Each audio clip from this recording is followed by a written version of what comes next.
Okay, let's have a little look at straps and handles. Now the straps and handles are constructed in exactly the same way.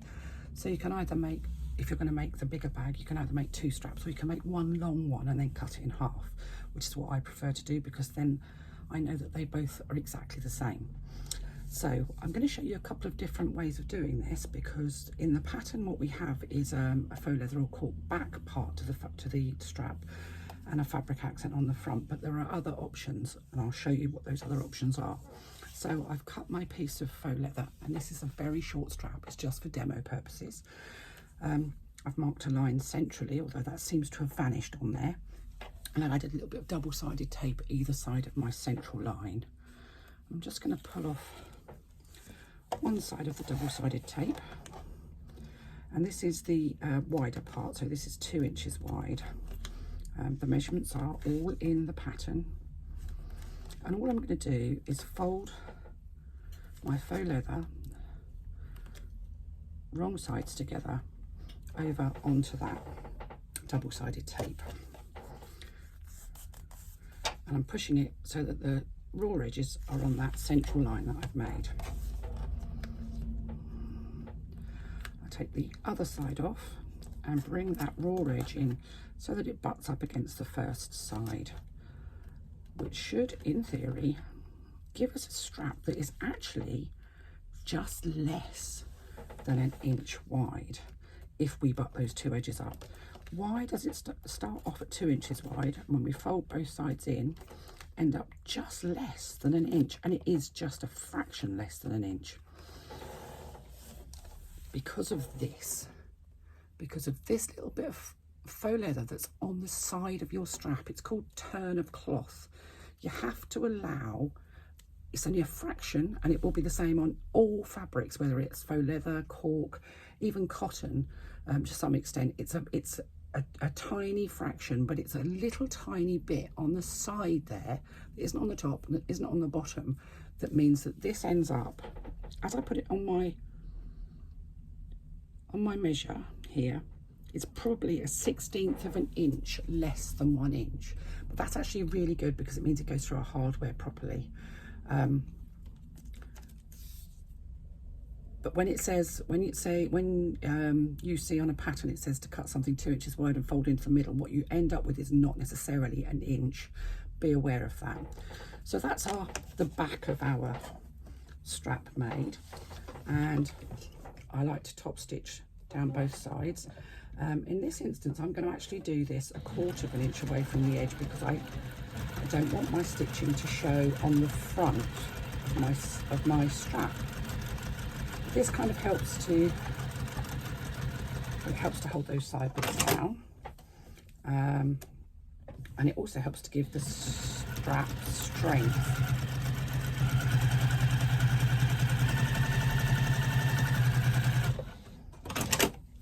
So there we go. On the back you can see 2 lines of stitching. On the front you can see on your 2 lines of stitching and that join. And this is the front where you've got that join. So for your accent piece, and so the pattern is fabric, the accent piece is fabric. Cut your piece of fabric to the size that it tells you in the pattern. Fold it in half, interface it first, fold it in half, wrong sides together, and press it. Get a nice sharp crease down the middle. Open that panel up and push both of those raw edges into that center fold that you've made, and you'll end up with exactly the same thing as this, but you've pressed it in place rather than having to use the double-sided tape. With faux leather and cork you can't press it, so you use double-sided tape as a substitute. Now if you want to put a little bit of double-sided tape down the center here, you can do. I'm not a massive fan of this stuff. I tend to get in an awful mess with it, and you have to be really careful that you're not going to stitch through it, because unless you're buying the stuff that is actually quilter's tape, and if you try and stitch through it, you'll just gum up your needle and you'll end up with skip stitches and all sorts of mess. But just for today, I am going to put a little strip down the middle which will hold our accent panel in place. Now I don't measure this, I eyeball it. We are going to have effectively just less than 1/8 of an inch on either side of our strap showing. You must do this really accurate. You must cut really accurately, otherwise you will not have the same amount showing.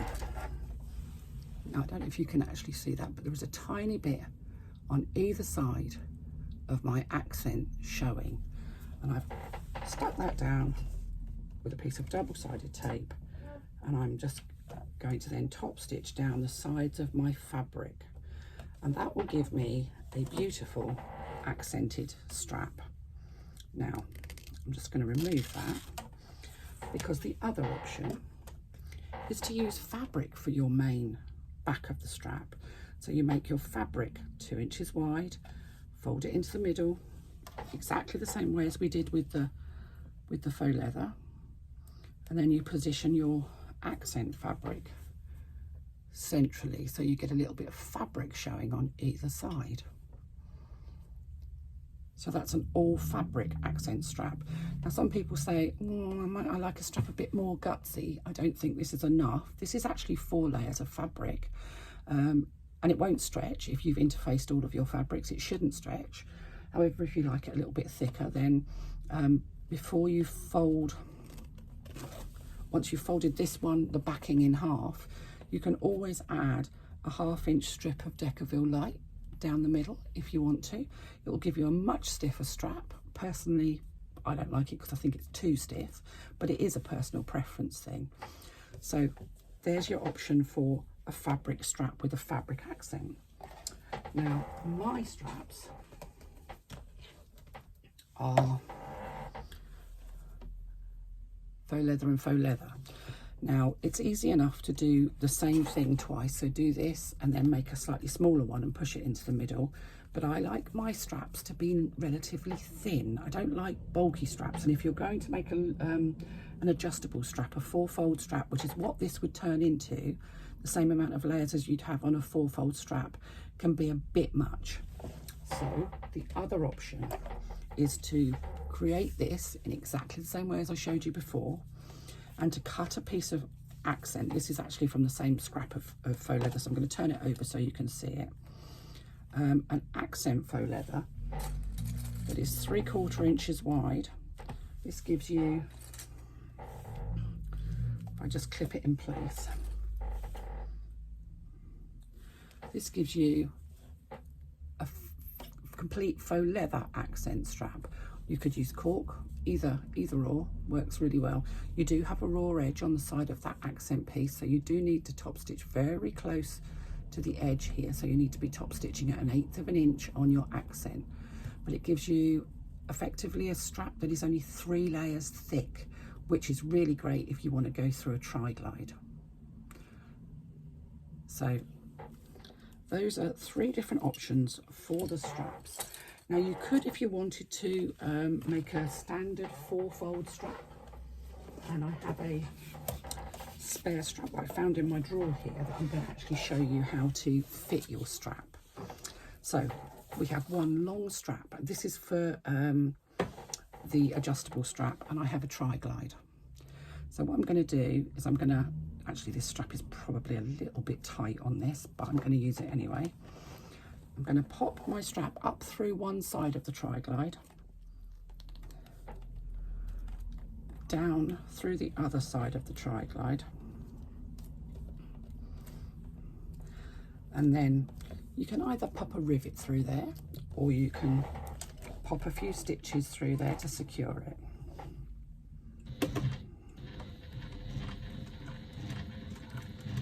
I'm just going to pop a few stitches through.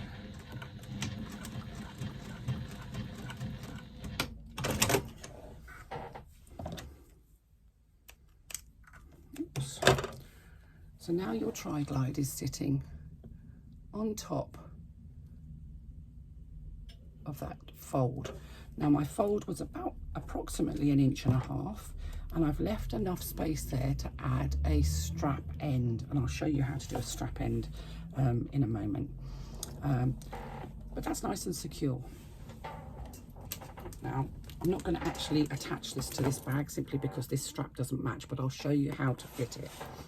Now, obviously this is, excuse me, this is the larger of the two bags, so you'll have to imagine that that isn't there. We just have one here and one on the opposite side.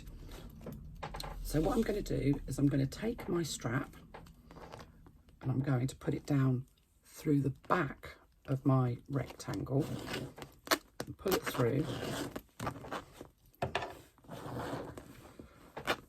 until my tri-glide, you can see that the tri-glide is there and the raw edge, or the strap end, is facing outwards.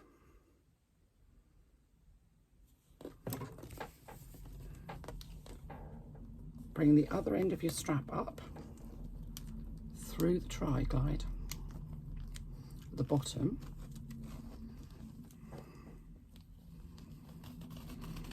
pull it through, and then without twisting it, back through the top. You sometimes have to push that central piece down to give you enough room through the top of the tri-glide. Sometimes called a slider, sometimes called a tri-glide. Pull it through. This strap is actually a little bit too wide for this, but nonetheless. And your slider is on. Now, actually, I would normally put my slider towards the back of my bag. I've actually got it on the front here. It doesn't really matter. It's a personal preference. Once I've got that on there, I would then come over onto the back of my bag, and this would be the connector that I have on the back of my bag, and bring my strap up through my connector, fold it over by about the same amount, about 1.5 inches, and rivet or pop a few stitches through. Now this is a very short strap, as you can see. It's not long enough, but it's just a basic way to show you how to fit a strap. So that's how I fit an adjustable strap with a slider on it. So I'm now going to take that off because I don't actually need that. It was simply for demonstration purposes.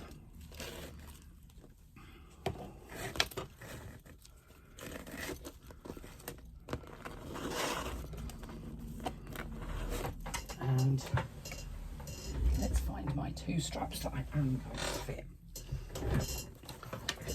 And fitting these is really quite self-explanatory. So I've made my straps the length I want them. Now the pattern gives you the length that I think they should be, but if you want them longer or shorter, go for it. I'm just going to put them through that connector, take them through approximately 1.5 inches, and fold them, pop a clip on. Without bending the strap or twisting the strap, I'm going to bring the strap round, and I'm going to do exactly the same thing on the other connector on the front of my bag, and I'm going to pop a clip on. I'm going to turn my bag over with my second strap. I'm going to do the exact same thing again. Now if you want to measure how far you have those, then you can do. I think I've done this so many times that I actually don't, there's a lot of things that I don't measure that I probably should do, but I just don't because, well, just because I don't. No reason really, other than I just don't. And there we have our two handles on our bag. Now you can either stitch across there, pop a rivet in, either works fine. I'm going to pop some rivets in and I'll come back and show you strap ends. Okay, let's have a little look at strap ends. Now I've got a couple of different options that I use and they are very different.